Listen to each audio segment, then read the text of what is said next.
Nevertheless, Your Honor, but when Ms. Rosenwasser also brought up the concern about the state's concern about ensuring that there's a perfect record and that that any judgment against Mr. Williams in this case would be insulated against reversal on these grounds. Well, let's talk for a second about what would actually have to be shown were that to happen. Assume, for sake of argument, that Mr. Williams were convicted. The law from the Supreme Court of the United States is that he would have to show an actual conflict, which is not just a violation of ethical rules. It is not a theoretical division of loyalties, the Supreme Court says in Mickens versus Taylor. It is that Mr. Steele's representation would actually have been affected. And if Mr. Williams is going to raise that claim, he would have to show that, and all indications are that Mr. Williams is going to trial, he would have to show that Mr. Steele's representation was compromised. And Your Honor noted that there is no question about the quality of Mr. Steele's advocacy and whether it would be compromised, and what kind of advocate he is. So it is hard to imagine that it would be compromised here. Now, if the state were to make an offer against Mr. Blaylock, one, there is a waiver already, and two, that could well be resolved by Mr. Steele getting out of that case and Mr. Blaylock having other counsel. Then that counsel can consult with Mr. Blaylock, and then Mr. Steele could consult with Mr. Williams. How do you address the issues of the 11th Circuit and serious potential for conflict or irrebuttable presumption of disclosure of confidential information? Your Honor, I know that presumption has not been adopted by a Georgia court. That is a presumption that's been adopted by the 11th Circuit, but Georgia courts haven't adopted it. And two, even if we were to presume the transmission of confidential information, that alone does not create the actual conflict of interest or the serious possibility of one. I turn the court to, let's say, Lewis versus the state. Actually, no, I take that back. Williams versus the state, which is cited in our motions, a case that arose out of Savannah. There, the public defender's office represented two co-defendants who were charged in a single indictment, pleaded one out, and then the public defender himself represented the court that he did not think that he could continue to represent the defendant at trial because of the then pending formal advisory opinion of the bar 10-1, which talked about the imputation of conflicts among public defenders' offices.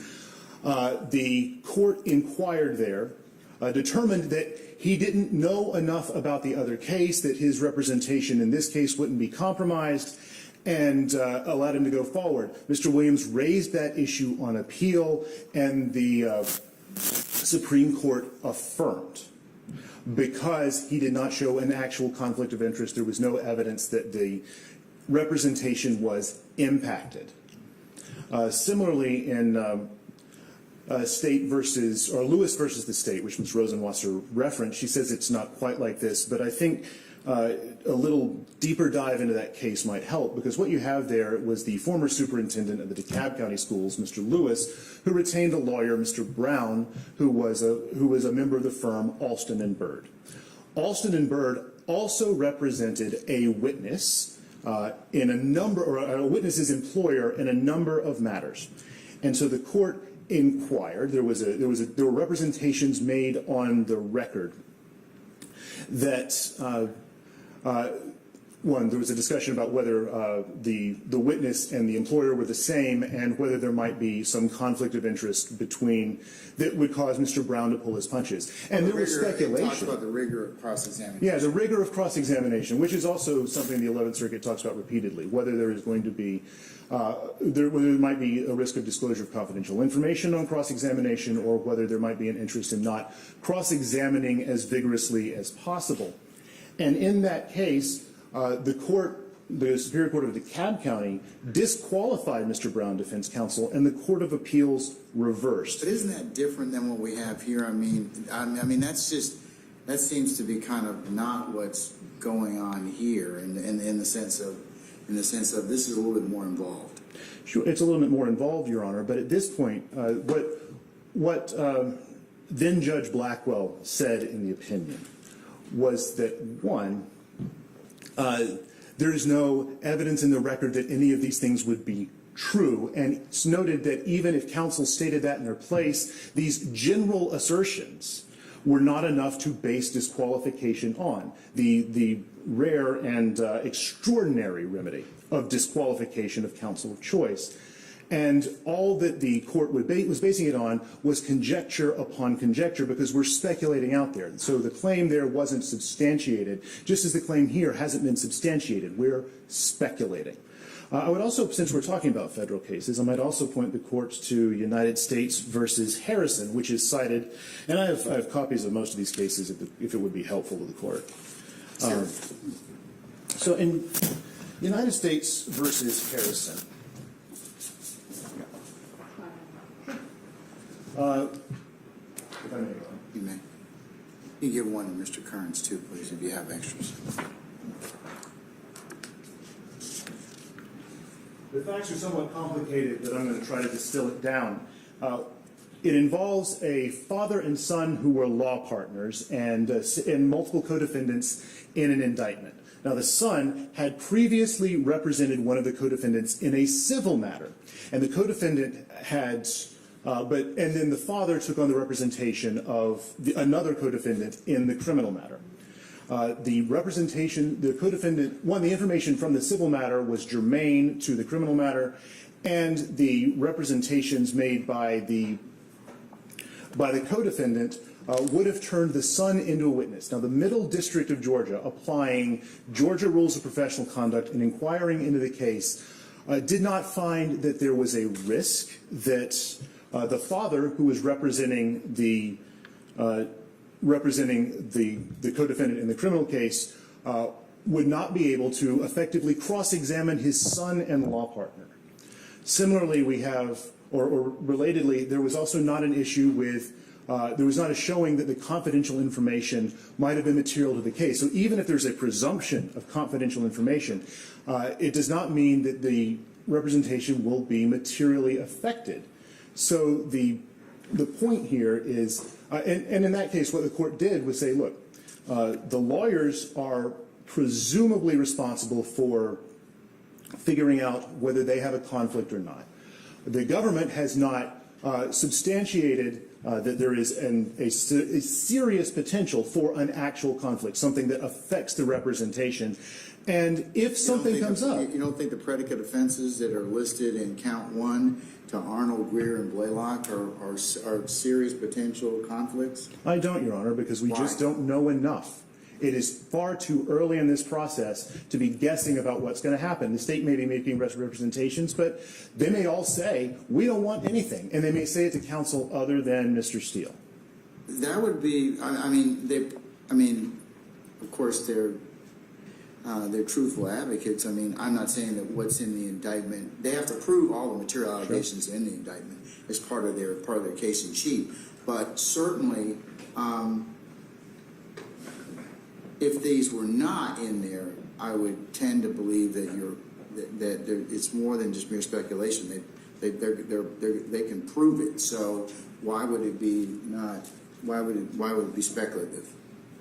Because, Your Honor, just because those charges are there does not mean that it would be speculative that the several defendants would be interested in pleading. It would be speculative that the several defendants, that even if they pleaded, that their interest might or might not, their potential testimony might or might not be potentially adverse to Mr. Williams. It is speculative what the offer would even be at this point. We just simply don't know, and there's not enough evidence to substantiate that claim. Because, well, and if I can respond to that with Berger versus Kemp, which is a case from the Supreme Court of the United States that actually grew out of Georgia, I think, down in Ware County. There we have law partners concurrently representing co-defendants in a criminal matter. So each one might well have the interest in turning on the other. And they challenged their conviction all the way up to the Supreme Court of the United States, and the Supreme Court said that that was not enough to show an actual conflict of interest in that case. So it just simply does not, it simply takes more to demonstrate an actual conflict than, well, this might happen. The joint representation, simultaneous representation is enough, because in Berger versus Kemp, the Supreme Court assumed what we would call Rule 1.10 imputation, that law partners, that it's the same as one lawyer representing, but simultaneous representation by a single lawyer in a case where they might have adverse interest wasn't enough. The multiple representation is not by itself a basis for disqualification. In fact, I think in Wheat versus, well, both in Mickens versus, in actually all three of those cases, cite back to an opinion by Justice Frankfurter in Glasser. It was an opinion in dissent, but the majority adopted that point that that a common defense might often be better strategy. And so the Constitution and the existence of an actual conflict does not turn on even just those opportunities. It takes more, and we are speculating.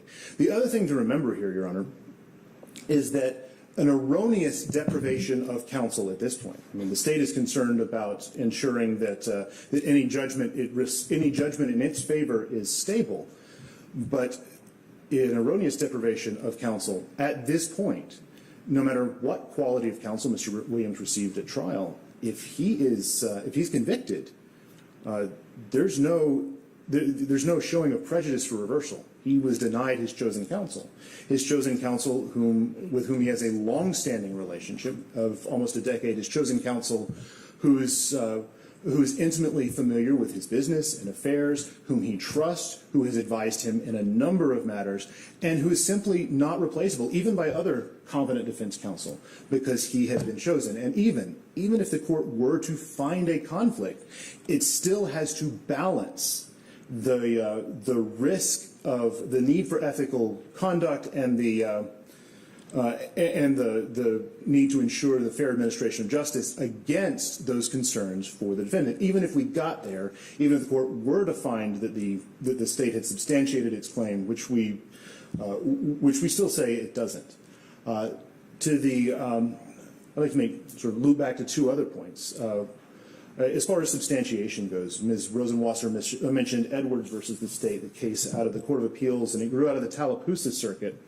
And there, the public defender, the appointed public defender, had previously represented a defendant in represented then a defendant in a child molestation matter, and the state's principal witness was the mother of the child, whom the public defender under previous practice represented, I believe, in a divorce matter. Not a divorce from this defendant, but a divorce matter. And there, the public defender himself put on the record that he was aware of confidential information that would affect his cross-examination. And that affirmative representation was enough to justify the Superior Court's disqualification of counsel, even though the defendant wanted to go on with his chosen counsel. The other thing, though, is completely different from what we have here. In Edwards, the witness, the former client, had offered no waiver, so there was no waiver of confidentiality, and the court did not accept upon investigation the public defender's representation that he could navigate around the confidential information. So he was trying to be ethical, but he conceded on the record that his representation would be affected. So there is a basis to infer that. Well, that's a little different because, still under rules, all of us have an affirmative duty to, if a conflict develops and the potential that at the time the conflict is present to raise that to the trier of facts. So he was doing what he was supposed to do. Oh, absolutely, Your Honor. But the point is, when the issue went up on appeal, the court was not wrong in granting the mistrial because it concluded that he could not be effective, but there was substantiation. There was evidence in the record that would justify that conclusion, as opposed to, say, Lewis, where we were speculating, or even in. But doesn't that scenario demonstrate anybody who's been practicing criminal law for a while will tell you that conflicts often develop kind of at an instant, meaning that when these equities change or evidence is made available, that's when we're people that think there's not a conflict then develops, and then the court has to take other actions to either salvage or even to sometimes to re-engage the proceedings because somebody is pulled out because a conflict has developed through representation. So isn't that something that may potentially happen in this particular case, given the fact that you got 28 folks, different equities, and I mean, I know you said this is speculation, the state hasn't offered anything as of yet,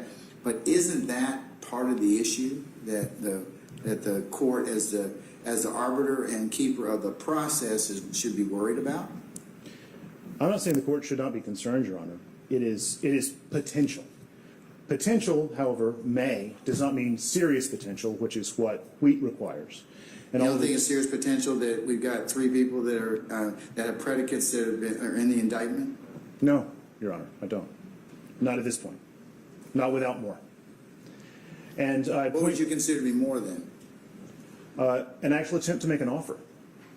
If there were an actual attempt to make an offer, if the state said, all right, we're making an offer, and the court were to determine it wasn't simply to manufacture the conflict, which is another point it has to consider here under wheat. If the court were to actually make the offer, maybe we'd be in a different posture. We need to do something to address the conflict and perhaps change the posture of one of the defendants from present to former, and that's something that Mr. Steele would have to deal with. But that, or especially with Mr. Blaylock. But doesn't that pose a problem for the people who are that Mr. Steele has represented in the past, in particular Mr. Blaylock, from even evaluating an offer or even being available to discuss that without the worry that the current client is going to potentially roll on them, or got the role being give adverse testimony to against their interest? Well, let's take that for a second, Your Honor. So let's say an offer is made to Mr. Greer or Mr. Arnold or Mr. Stillwell Jackson. I know his name is Stillwell in the indictment. I think the waiver indicates that the name is properly Jackson. But let's say that offers are made to them. They're going to be made through other counsel, and other counsel are going to consult with him or with them. And other counsel are going to advise them of the risks and benefits, and they aren't going to be able to get, and they aren't going to have a claim because they have other independent counsel advising them that the representation they got in this case was adverse. The only person who even might, and we're not there yet, the only person who even might is Mr. Blaylock, whom Mr. Steele represents in a different, though factually connected matter. We don't know if there's going to be an offer there. We don't know if the state's going to be willing to give up some or all portion of its of the motion for of the judgment it has and that it is now trying to defend against an appeal. But it just simply hasn't happened yet. And we also let's assume that assume for the sake of argument that Mr. Steele withdrew from that representation. Mr. Blaylock had other counsel. The counsel he had then could advise him. He hasn't done that yet. He hasn't done that yet. Right. But again, if the state is speculating, well, this might happen, we might make this offer, Mr. Steele might withdraw. He might have other counsel. He might be properly advised. If we're talking about protecting the interests. How can he represent the interests of Mr. Blaylock, who's charged in Acts 76 and 74, 76 and count 1, and the interests of Mr. Williams at the same time? The state has conceded they're not presently adverse. It concedes that in the motion Ms. Rosenwasser indicated today. It only indicates that they might become adverse. If they become adverse, then Mr. Steele would be the first person to come to the court and say, oh, now we have a problem. I need to either withdraw from one representation. I need to do something. I point the court back to United States versus Harrison. At the end of the district court's order, the court recognized that there was a potential for conflicts to arise, and it reminded counsel of their obligation to inform the court should the equities change, should the conflict or the serious potential for one manifest. And in that instance, Your Honor, steps would have to be taken, but that one does not mean steps could not be taken to preserve make sure that everyone had the right to effective assistance of conflict-free counsel, and in addition, that any judgment obtained against them would be sound, because when they received the advice and made the decision to plead or not, they would have had the benefit of independent counsel who didn't have these problems. It simply doesn't mean that. But all of these things could happen, and it would still protect the judgment and wouldn't undermine the fair administration of justice. We just don't know yet.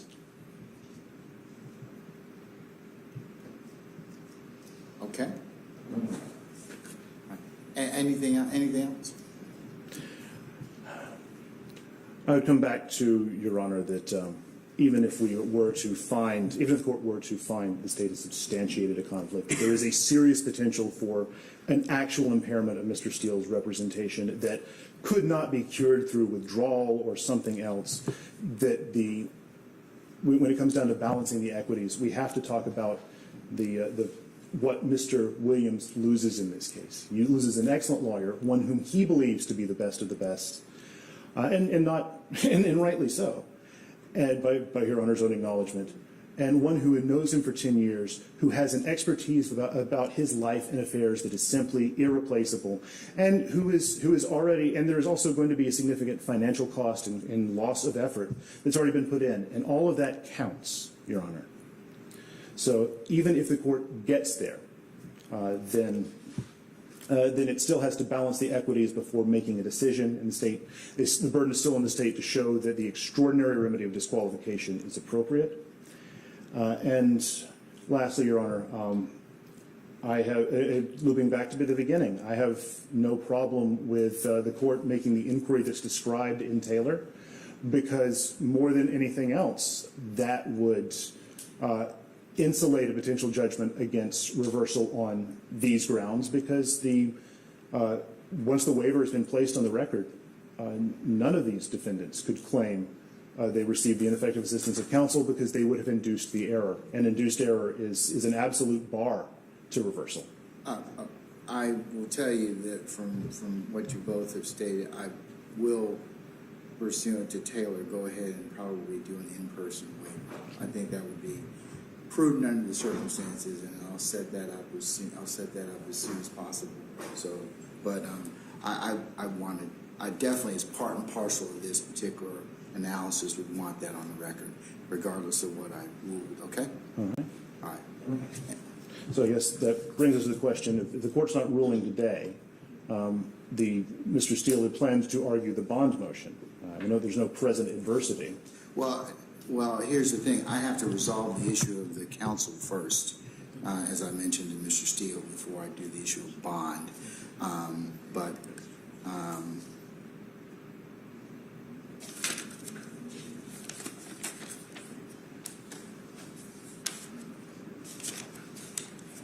And because he has chosen counsel for Mr. Williams, yeah. So I believe I have to resolve that issue to begin with. But let me kind of ponder on that to begin with, okay? Yes, Mr. Steele. May I speak, Your Honor? I thought you were represented by counsel now. You can't have a twofer, sir. It's one or the other, all right? I'd like to answer some of your questions, if it's okay with the court, factually. All right. Thank you, sir. And good afternoon, Your Honor. Good afternoon. Your Honor, I heard you ask multiple times the predicate acts in the indictment, how do the court deal with that. I need you to understand the following, please. Mr. Arnold, I never represented Mr. Arnold. You will find nothing that I have ever defended that man. I have never spoken with him about his case, that there are predicate acts in this indictment. I want to ask something. Does the state want Mr. Steele to testify about this? Because one of the things about these types of motions is there has to be some evidence. So if you're gonna, I mean, I know you're an officer of the court. You would not tell me anything inconsistent with that, but that is something that I would have to. Part of my determination has to be based on evidence that has been given in this case. Your Honor, the state's position is so I had planned when I went back up to ask to just have the court take judicial notice of the exhibits I had already admitted. However, if Mr. Steele would like to testify, I would just simply like the opportunity to ask him any questions I might have, but I don't have an objection to him testifying on his own behalf right now, and I can ask him some questions afterwards. Mr. Steele, I've had one of these go up before, and that's part of what was the other lawyer that raised the issue did ask those particular inquiry under oath. Do you have an issue with that, sir? No, sir. Okay, all right. Let me go ahead and swear him in. Raise your right hand, sir. Do you solemnly swear affirm the evidence you'll give me in the case down here shall be the truth, the whole truth, none but the truth, so help you God, so affirm? Yes, sir. Okay, all right, go right ahead. With regards to Mr. Arnold, there was a shooting at Lenox Square Mall. I was at my office. I received a phone call, not from Mr. Arnold, and I don't know who it's from, but it's one of his supporters. It was either a manager or a female friend, is my memory, and said, the police are all over the mall. We're afraid that they're looking for Mr. Arnold. Would you please find out if there's a warrant for him so he could turn himself in? I was busy I was either on trial or doing an appeal. It's a long time ago. There's no file in my office. I asked another lawyer in my office, not affiliated with me, named Travis Galan, G-L-A-N, to go to Lenox Square Mall and find out if you could find out who is the police officer involved. Is there anything from Mr. Arnold? Travis Galan went to Lenox Square Mall. He got the name of an officer. I contacted the officer. I told the officer that I was contacted. If Mr. Arnold needs to turn himself in, if there's a warrant, then he would do so rather than the police have to potentially, I'm not saying any of this would happen, but go and waste resources finding the man. The officer told me, meet me at the police precinct. It's not far from the Honorable Don Samuel's office. I was there, I remember, very late, 10 o'clock, 11 o'clock at night. The officer finally either showed me a warrant or gave me his word there's a warrant. I called a supporter. I said there's a warrant. That's it. In the records, when the state raised this, they attached one page of an unsworn statement of a witness that says that I supposedly, and it's worded where you don't really understand it, but I supposedly made a statement, a confession on behalf of my client. I never spoke with Mr. Arnold in my life about that case.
countless days, weeks, months, and hours. I know his entire life. You want to talk about a representation of a client?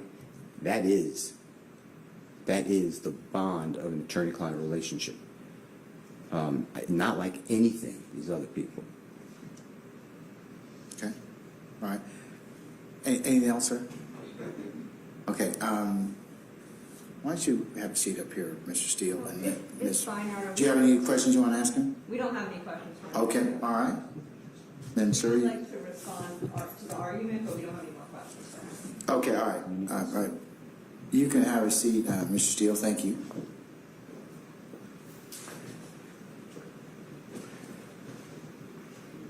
All right.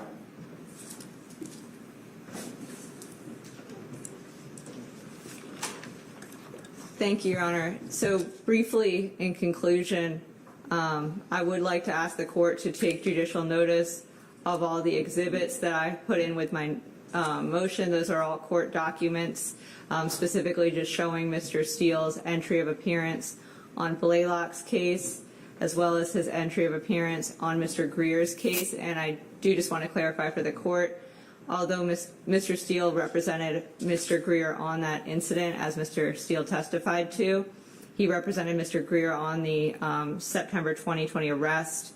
And of course, he was successful in getting that one charge dismissed. And that, you know, he clearly represented him on that. That's now a predicate act. The fact that the firearm that he had was stolen, that's become a predicate act. So it's the same incident. It's just a different crime charged.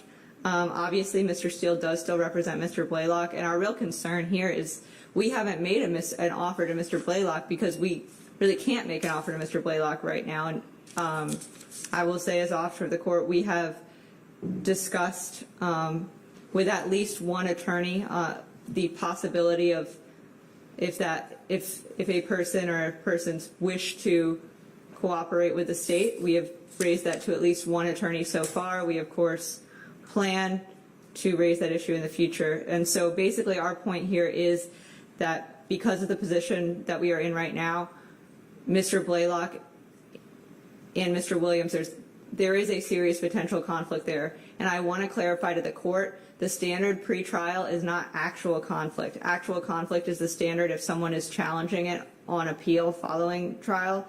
What it is right now is whether there's a serious potential conflict. We have shown that there's a serious potential conflict. The court documents show that on their face. And further, Mr. Steele's own testimony shows that he did represent.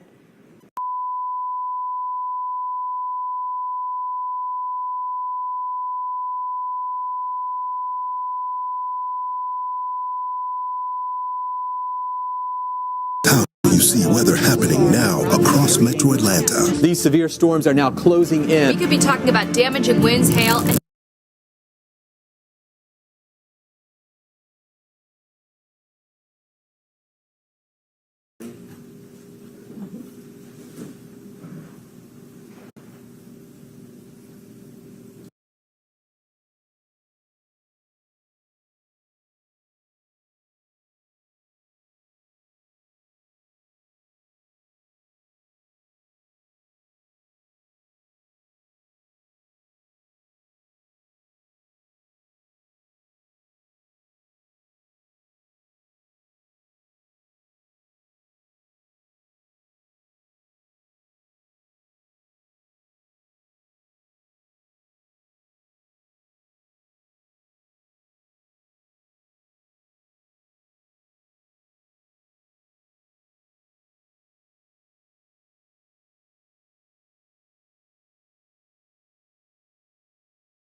this February 2019 murder. It's the same incident. Obviously, here it's charged as a RICO. There it was murder. based on that, we would ask that this court grant the state's motion to disqualify. Thank you very much, Your Honor. All right, let's move on to Mr. Sharp. Want to go ahead and make your argument at that point in time, or add to what you've already stated? Yes, Your Honor.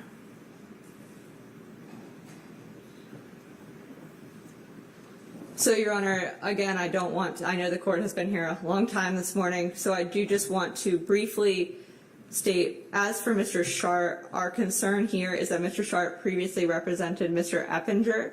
Mr. Sharp now represents Mr. Stillwell. Mr. Sharp represented Eppinger as recently as, I believe, a probation revocation hearing that occurred this March. And the probation revocation was the charges that were discussed in that probation revocation. What caused his probation to be revoked was the fact that was new incidents, particularly involving the shooting of a police officer in 2022. And Mr. Sharp represented Mr. Eppinger in that probation revocation. Mr. Sharp then left the public defender's office, and I believe he's either employed by him on his own or with a firm, and he's now representing Mr. Stillwell in this particular case. However, as a result, we believe that there's clearly a conflict between his prior representation of Mr. Eppinger and his current representation of Mr. Stillwell. Obviously, this is less egregious than what we just discussed, as it's a single client and it doesn't involve present representation. However, the probation revocation in which Mr. Sharp represented Mr. Eppinger, after Mr. Sharp left the office, it was taken over by his former colleagues.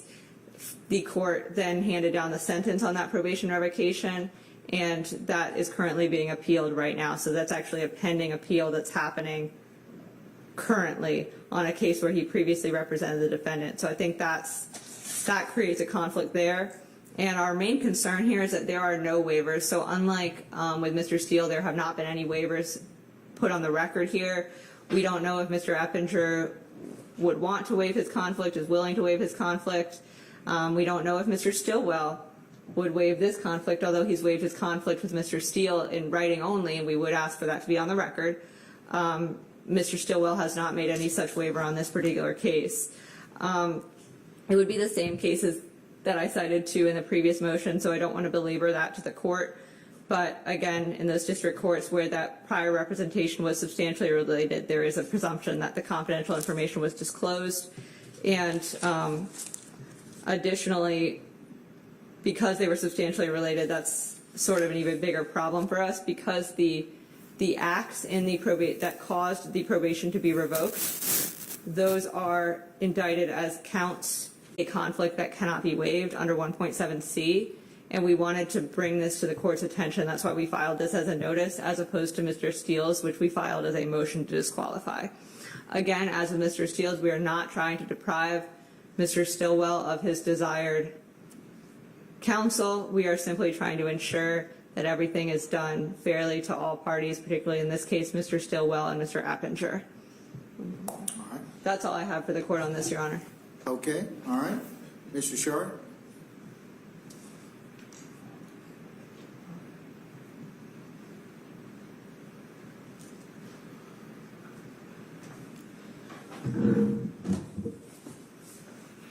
Good afternoon, Your Honor. May it please the court. Good afternoon. First of all, I would just like to start with the same place that Counsel Bullard began and point out that I am, in fact, Mr. Jackson's, named as Mr. Stillwell in the indictment, his chosen attorney. Factually, I will say as an officer of the court that I had meetings with Mr. Stillwell, as he's named in the indictment. I'll call him Mr. Jackson. I had conversations with Mr. Jackson and have met with him about the substantive charges in this indictment prior to this case being indicted. I have been meeting with Mr. Jackson prior to the state creating what they say is a conflict by indicting 28 individuals with very different substantive charges all on the same indictment. Now, factually, what am I referring to when I say the state has charged 28 individuals with charges that have literally nothing to do with each other and creating this conflict? Well, Mr. Jackson, in this indictment, is charged essentially with various charges, but the two events that he's charged with are a 2015 alleged murder, where his co-defendants are Quamarvius Nichols, Demekion Garlington, and Miles Farley,